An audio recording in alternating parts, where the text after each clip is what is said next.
Every week in our Wellness Wednesday report, we are focusing on ways to keep you and your family healthy. Well, the COVID pandemic has created a mental health and substance abuse epidemic. Channel 3's Caitlin Nuclo has a story of a mom on a mission to help those battling addiction.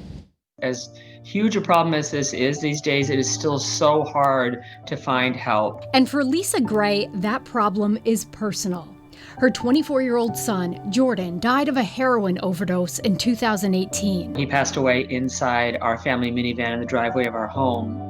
And as I said goodbye to him on that afternoon in our driveway, I made a promise to him that I would continue fighting for other individuals and families to save them from the devastation that's brought on by the disease of addiction. She says it's a disease that does not discriminate. And since that horrible day, she has made it her mission to educate, raise awareness, and reduce the stigma around addiction. So she founded A Promise to Jordan, which also links families up to resources and support, something that is even more critical now during this pandemic. We're not seeing the numbers of overdoses going down, but I just have to believe that organizations like ours and so many others are making a difference. I think the numbers would be so much worse if we weren't doing this important work in our communities. Gray says overdoses were way up across the U.S. and in our state in 2020.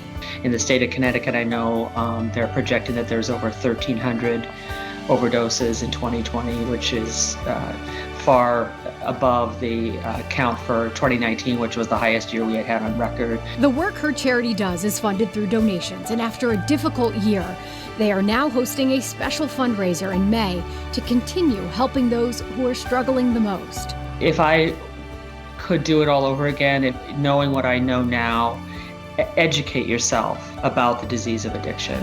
It is not a personal choice. It's not something that people can just stop doing. And know that there is help and support available, because you don't have to travel the road to recovery alone. That's your Wellness Wednesday report.